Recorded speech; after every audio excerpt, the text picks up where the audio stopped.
everybody, welcome to GeekStorm. I'm here with the illustrious Sean Hilton. I am Nick Gray. We're coming to you live from beautiful downtown Geek Street at 111, I always get it wrong, West Sycamore. Hey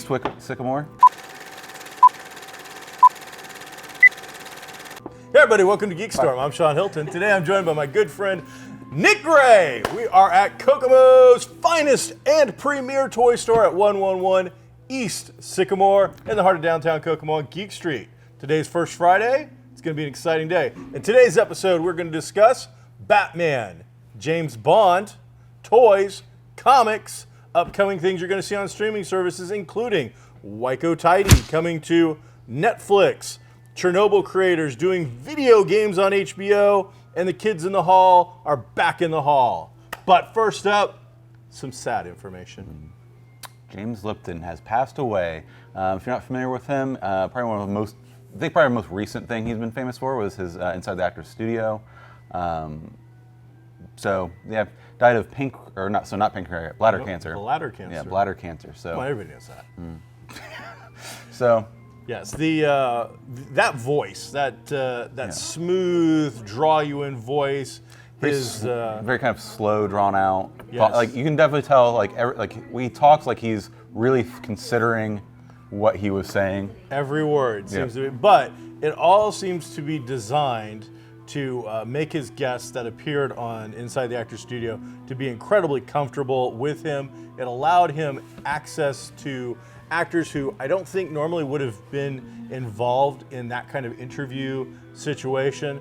The program appeared on Bravo for over 20 years before he left in 2018. Like the fifth most Emmy award-winning show in television history. He was indoctrinated. No, that's like losing words today. He was put into like the Hall of Fame, all-time, lifetime thing from the Emmys.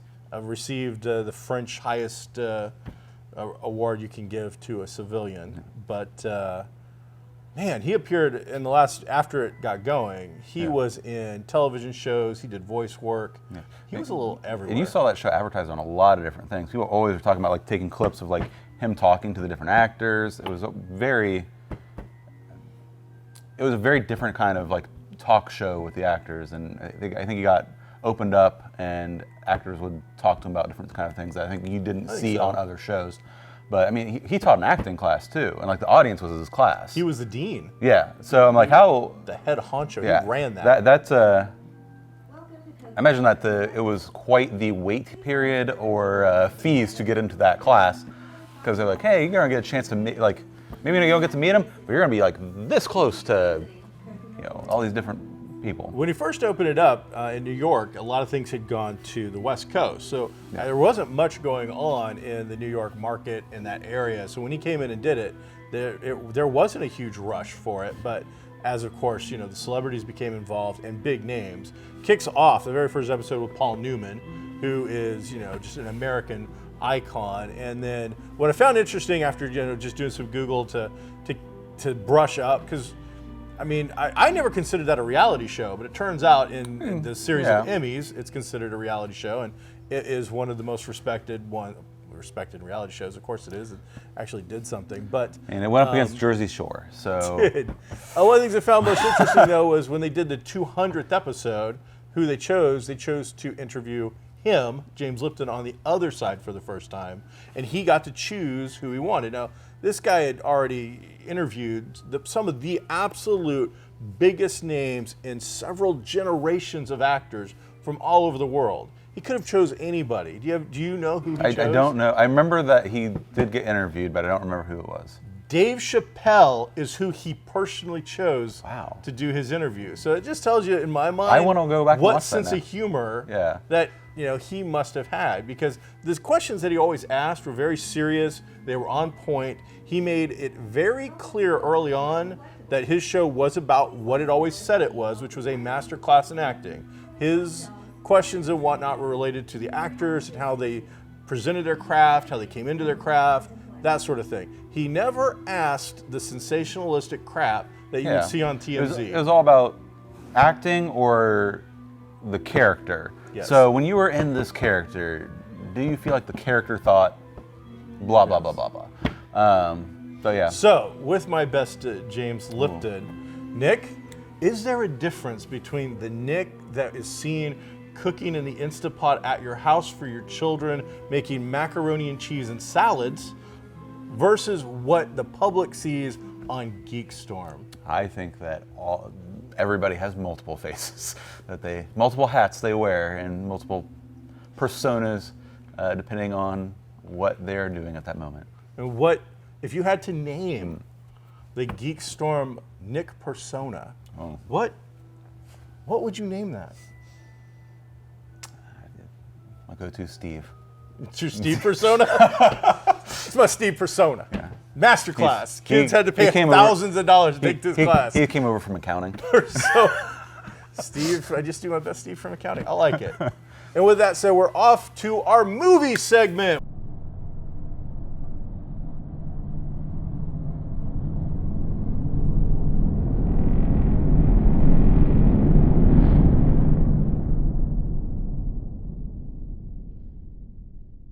We got a couple things to talk about in movies that want to get into a little bit.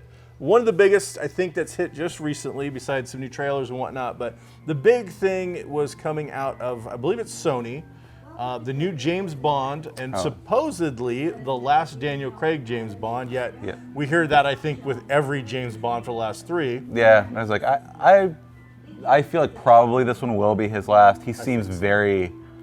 Almost everything he gets asked about it, like in interviews, he almost seems agitated about it at this point. So I think... Daniel Craig, why did you do this last James Bond movie? A lot of money. Yeah. There was a lot of zeros on that check. I said no. I feel like I probably said no several times. I don't think he's ever said this, but I've said no several times. And then they said, well, here's this dump truck.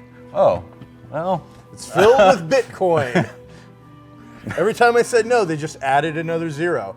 I am actually not 007 now. No. I am a lot of 07s. Yeah, so. I mean, it's crazy. But the big news there is that they have announced they are postponing it. It was supposed to drop in the theaters like in the next week or two. Yeah. He is scheduled and is doing Saturday Night Live, and he was, I'm sure, not canceling them all, but doing the raft of talk shows. I imagine some of them you'll see rescheduled or pushed out because if you do you're going to do all this press right now, and then did they say how long they're pushing it back?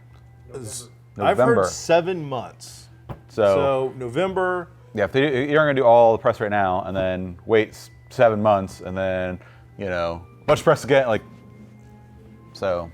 Now, the word that's coming out, the reason the studio is giving publicly, is because fear that the coronavirus is going to impact the ticket sales. People are getting a little more nervous. Yeah. And I can see that being a real world issue. I think it is something that definitely could affect that marketplace and that in the end result the box office.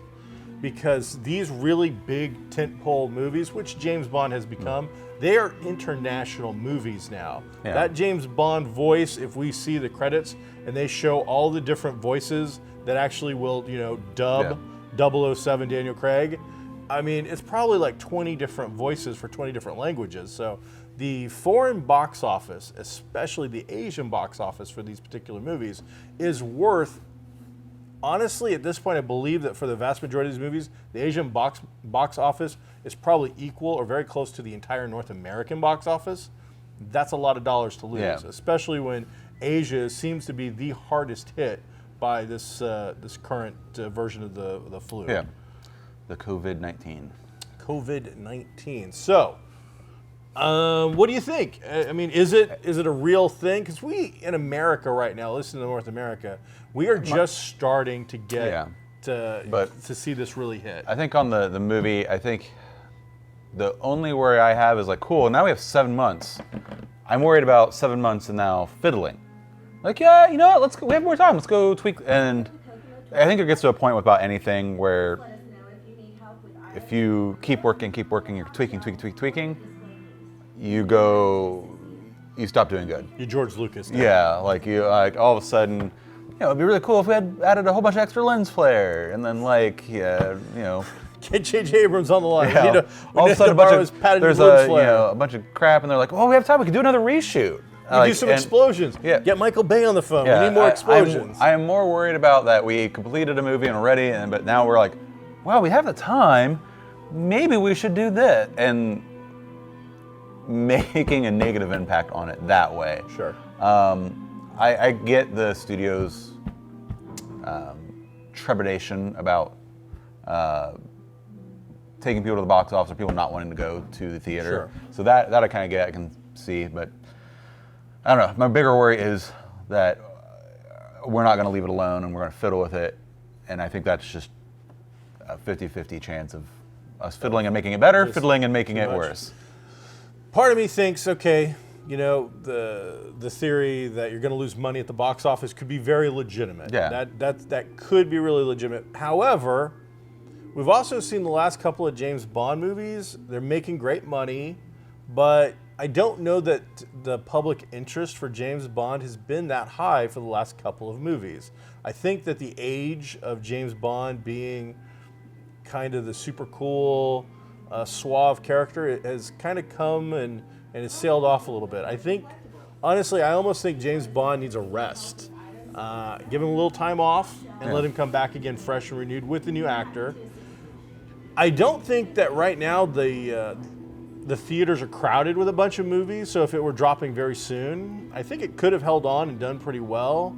But if we move it to November, right before you have all the Christmas movies come out that are going to vie for Academy Awards and or just big dollar box office, you have that November period that could be a good place to put a late year action fest that is normally a summer thing. And, it's got us talking about it. So I could see it being either or. I could see it being actual concern. I don't think the studios could give a care less about the actual virus and how many people die. I think really it's all about box office dollars. 100% and so we'll see how that all shakes out in the end. Yep. And we'll also see how it affects so many other studios. And not just that, but other geek events. Like you and me are both scheduled to go to Origins. We're both scheduled to go to Gen Con. I mean, we just had C2E2, which we didn't attend up in Chicago, which is a huge event with geeks from all over the country, in Canada, and then a few spatterings from across the globe. Yeah. How's that going to affect as people now start going back? And C2E2 is a fairly large convention with people just packed on top of each other. Origins, Gen Con, the exact same thing. So I'm going to be very curious here how this is going to shake out for some of the bigger conventions, decisions they're going to make in the long run, and how it's going to affect people going forward with regular geekdom. Supposedly, we've been hearing Marvel has put their foot down. They're not going to move their movie. Well, tentatively. I think unless something really crazy happens. Yeah, Black Widow's putting her foot down. She's coming for the market. We'll see how this goes. Put her foot down on your throat. Yeah, this will be an interesting one because we've seen Harley Quinn really just kind of flop. Charlie's Angels kind of flopped. So now we'll see. I forgot that came out. Is Scarlett Johansson, is she the female lead that can take a movie that has been, honestly, all of its relatable kind of films flopping? Can she make it over the top and make it, $750 million to $1 billion movie? We'll see. It's been a while since we've had a Marvel movie. Yeah. I think people are excited. Yeah. They're eager. They want it. Marvel at this point gives you a brand name that you can recognize and you know what you're going to get. And that can be quite exciting. But we also know the ending of that character. So there's a lot of different factors. There's not as much weight on what could happen. Like, it's going to, you may not know, some of these other people, but going into that, it's like when you went to go see the Titanic. I bet you at the end this boat sinks. Could very well be. I agree. Yeah, I don't know. Now, you said your 8-year-old? Yeah. Is he a big Black Widow fan? Yeah, apparently he took Black Widow's death pretty hard. Spoilers if you haven't seen Endgame. Too late now. At this point. But yeah, he took that pretty hard. Really? Yeah. How about now because in the same thing, just a couple minutes later, Tony. Yeah, And how did that go? Which one was worse? Tony or Black Widow? At first he told me Black Widow was the worst one for him. But I think he's watched it, I think, again, and he's like, the whole thing saddens him.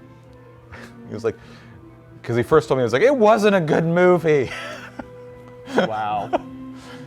But I think he very much likes that now. But another superhero movie news, though, we got to see the first images of the Batmobile.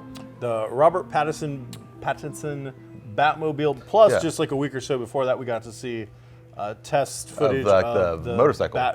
Motorcycle. Batcycle. Yeah. Let's see Batcycle. We've seen Batmobile. We've seen the costume. I say, so if you've not seen it, the Batmobile is away from kind of like more of that tank all-terrain thing and back to being more of a car. I'm not sure if they listed. I didn't see if they said what kind of car it's built based on. I'm sure that they did, or the gearheads on. Yeah, I mean, it looked like some kind of. It looked like some kind of like muscle type car, like kind of like a newer Charger with a bunch of stuff stapled on top of it. That's what it looked to me. It looked like an American muscle car. Decked out by like crazy hardcore gearhead kind of guy that didn't look to be like, it looked over the top, but not so over the top to make it like superhero gadget type stuff. The pictures of it weren't like super detailed or great. I think there's like one big where you can see the whole car kind of overhead shot, and so you can't make out everything. Plus, everything always looks different in that shot versus like actually on film when you're seeing it actually. They have the time to polish it up and add extra bits onto it or whatever. I think you could park that Batmobile. Yeah. The original 1989 one is like 20 feet long or something like that. So how you would ever park that Batmobile, I don't know. Also, making a sharp turn in that one I was always like, how does? Well, it required a grappling hook, as I recall. So crap, I've got to turn left. And the same thing with the Batcycle. These appear to be very pared down, very gritty style, bare bones style things, which that leads me to believe what we are very much seeing is a take on the famous Frank Frazetta story, Batman Year One. We are getting a much younger Batman. Now, I don't actually know what Robert Pattinson's actual age is, so I don't know if he is, actually one of the younger Batmans, but he looks he's in his like he's 30s. One of the younger Batmans. And the persona that he's got from doing Edward from Twilight and Cedric Diggory from Harry Potter is he's got a younger fan base, I think, that is probably now in their 20s and early 30s for the most part. They're going to see him as the younger Batman, which leads again into the whole Frank Miller Batman Year One. Now, in that storyline, which was about 4 issues, it deals with Batman coming back finally from that training. Yeah. And it is his first days, weeks, months, and then by the time it's all his first year in the costume. And what it really took to become Batman. And that wasn't all the Batman knows everything, Batman's super scary, Batman has all these great gadgets. On day one, the first time he goes out into the city, he has got his, Batman 1.0 gear on. It's not all perfect. It is cobbled together. It's got a much more less refined look to it. And I think that is exactly what we're seeing on this. I think we're going to see that coming into himself, an origin story that's going to go much deeper than what we saw in the first one of the Nolan series,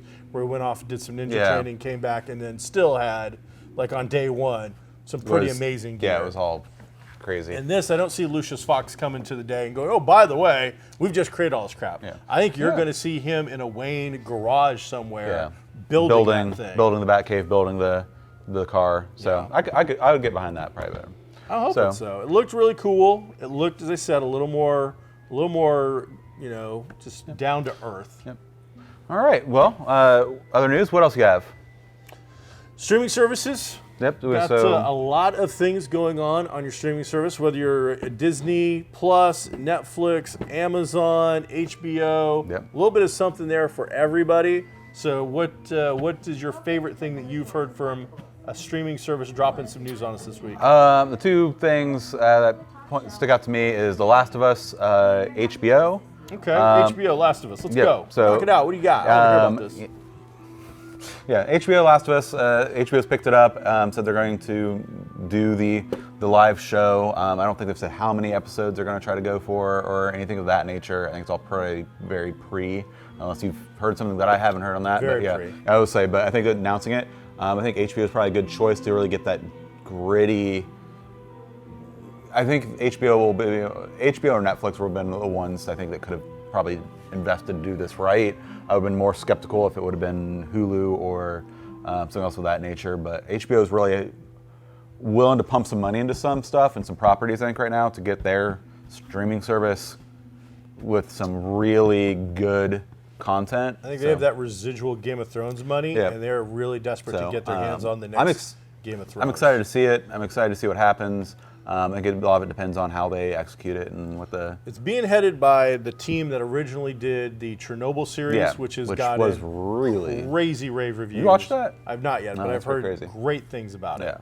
So you've got a team that has already done a well-received, and I'm under the impression, dramatic-filled series. Very dramatic. The Last of Us from the Sony video game is a lot of drama. It's a suspense horror, but in amongst all that, the thing they do so well is the drama between the lead and the little girl that he is trying to protect and get to the final destination of the video game. And in between it, you're seeing that relationship grow. And the backstory that they put in the first 20 minutes of your little training thing and his daughter and all of that, oh man, that is just that. Every once in a while, a video game does something that I think is so cinematic worthy, is so worthy of a story. Like, most of the time I play a video game and I'm there to blow up stuff and level up. That's what I'm there for. But The Last of Us, especially with just that very simple beginning where he loses his daughter, is just, as a guy that doesn't have kids, I mean, I was crushed. I was like, holy cow. And then years later, after things have really gone to hell and we're kind of into that, apocalyptic stage of the earth and things, falling apart, he gets saddled with having to take a little girl who very much resembles his daughter age-wise to another place, and just that relationship just is so strong. It's so well put together. So that video game told a great story, and if they can turn that into into a great TV series, the material's there. It's absolutely there. I don't disagree with it at all. Like, I think how it comes down to how they execute the drama, and then how do they execute the zombie things without making them hokey and making that like a real surprise and real good visual. Some scary zombie-esque plant-infested ant-like monster creatures that are creepy as hell because they throw in an element of zombie, they throw in an element of disease plague, but they also throw in that element of the Quiet Place movie. Is it just called The Quiet Place? The Quiet thing? So, where if you're just really, really quiet, maybe they don't see you because they hear it through echolocation. It's so creepy. It's so well done. Very, very excited about it. This is the kind of thing, even Watchmen, as a comic guy, didn't get me to jump at HBO. And all of my friends are telling me you got to watch it. There's so much stuff to watch. But The Last of Us is the sort of tent pole that would get me to shell out the money to buy HBO long enough to watch that series. Well, I think you got a little bit of time before that, but very, very excited about opposite side of that spectrum for me is something that was just announced. Amazon's doing Kids in the Hall, bringing it back. Something I watched a lot growing up, but I loved Kids in the Hall. So, Crush your head! So, that was one of my favorite battles. The crush your head, pinch your face guy. When they battled, that was great. Who is it that did? I have never been into those kind of sketch comedy skit things. I'm not a big fan of the Monty Python Kids in the Hall, but there is some group that did a thing where they are Canadian fur trappers going through a office building, with a canoe through an office building, and they're hunting suits. And they're flat out just bear trapping people. They've been Kids in the Hall. They're getting caught, and then they're coming up and stripping the suits off them and stuff. So, by far, just one of the funniest things I've ever seen before. And are they the lumberjack ones? I'm the lumberjack and I'm okay. Who's that? That's Monty Python. Monty I'm Python. Lumberjack, and I'm okay. Well, I thought it might have been them. No, that's. I don't watch that stuff. So Geek Card, currently very, on the edge. I got to admit. That's so never my been two things thing. very opposite, but Kids in the Hall I watched a lot in my youth. So and they got the whole cast. Apparently, is coming back to do it. Really? So it should be interesting to see Very cool. see that done. So what about for you? For me, I'm on my man crush with Taika Waititi still. I think he is the greatest thing since Delivered Pizza. He is amazing and can do no wrong. Netflix has stepped to him, I'm going to guess, with a lot of cash, and they are going to allow him to helm a Charlie and the Chocolate Factory show. Appears it's going to be animated, and he will also be doing a Oompa Loompa standalone that will be fully independent of what we've seen in the Charlie stuff. So. Yeah. My thinking there is that the Minions have done so incredibly well for that studio that maybe Oompa Loompas could maybe come over. But with Taika Waititi's sense of humor, his ability to do dark but yet still do. So do you think it's going to be dark, or do you think it's going to be more lighthearted? Are we going with more Johnny Depp? Or are we going with Gene Wilder? I think we're going to go more of a Gene Wilder. In the middle. No, I don't think we're going to go Johnny Depp. I would be surprised. Okay. I think that after seeing Jojo Rabbit, he can easily step into that kind of a feel. But if it's animated, which is what I believe it's going to be, that's going to give it a whole different texture, depending on their color schemes. Because you got to think, Charlie and the Chocolate Factory is probably going to be pretty bright colors. And even though the Gene Wilder one had, the Technicolor kind of stuff and had wild colors because of how it's filmed and whatnot. Those don't come across as your 80s rock band day glow in your face. So it'll be interesting to see what he does. But that's the two he's got. Yeah. They also currently reading that book, so. Really? Yeah. I've never read that one. It's my kids are reading. Very different. The original one's real different. Yeah. But the one that you read in school now, because that's what my kids are reading in school. So it's I think the anniversary of that book, I believe, is why. Well, they've also picked up all of his other material of Roald Dahl's, except for James and the Giant Peach and like the Fabulous Mr. Fox. Yeah, I think because those are owned by Disney now. I think now. Well, yeah, I think so. But I mean, you think if you go to Charlie and the Chocolate Factory, they've never really done the other two books in that series. So never that I'm aware of. Yeah, they did it like a Through the Glass Wonka Vader, I think, is the second one. I think there's a third, and I can't think what that one's called. So, but another one that picks up after that. Spoilers. We've never seen Charlie and the Chocolate Factory after the Wonka Vader bursts to the top. Mm-hmm. The next one picks up like right at that moment. Cool. I remember reading it. I don't remember. He's still got to give me the new Thor movie. Yep. Was it Thunder and Love? Yep. So, and then we'll get into that. Okay. So some cool anything stuff else there. Comic book wise, I know you had some comics.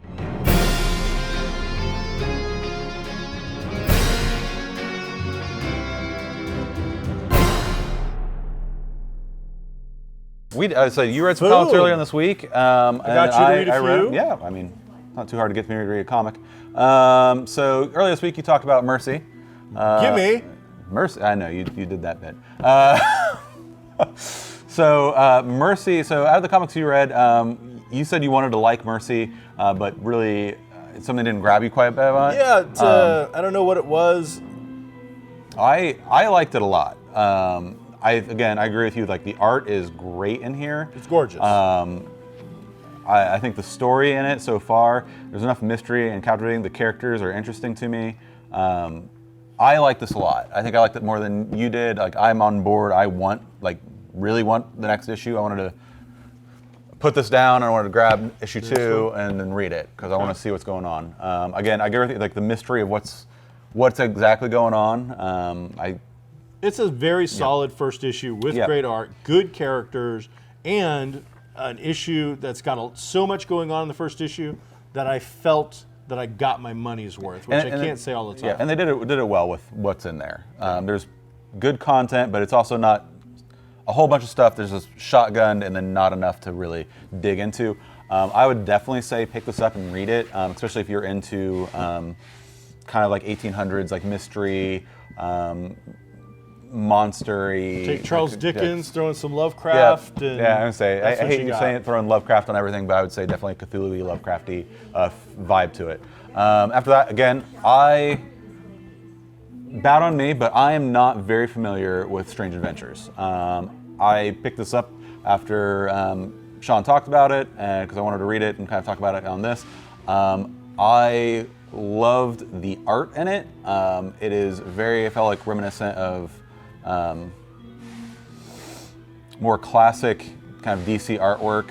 I very much enjoyed all the visuals. I thought it was really good. The story really captured me. I'm not a big person into soups or that kind of thing, which this really, like, I think he was a classic superhero, I think we would probably say. Yeah, classic science fiction. Science fiction kind of, but... He was a Buck Rogers, Flash Gordon kind of spin-off kind of character. Me not really knowing much about this character, the story in this of, like, he's come back from the war and he's there dealing with the repercussions of all of that. I mean, you get Batman in here, but it's I liked it a lot. I like the story. I like that kind of story better than a, like, superhero, I've got to save everything, for me personally when I read stuff. Sure.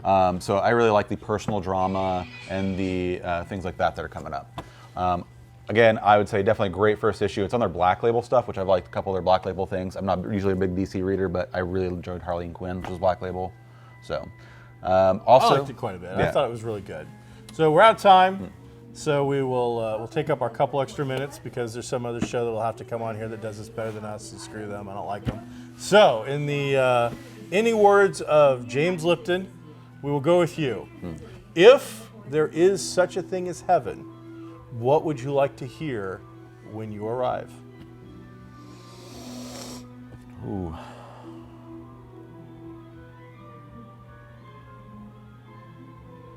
Man, I should have prepared for this. I'm not sure what I would want to hear. It doesn't make it as candid if you're prepared. Your table's ready. Your table's ready. All right. Well, you have hopefully a very long time before such a thing occurs, and maybe some time to think about a better line. Your table's ready. All right, everybody, thank you for turning in to GeekStorm. We want to thank Kokomo Toys and Collectibles and all of Geek Street for helping us out. We want to thank Michael Dukes, our producer behind the camera, and of course my good friend Nick Gray for joining us. If you're looking for anything geek related, from toys to comics to games to records to used books, come on down to the 100 block of downtown Kokomo on East Sycamore and check out any of the fabulous stores you're going to find on Geek Street. Be groovy, everybody.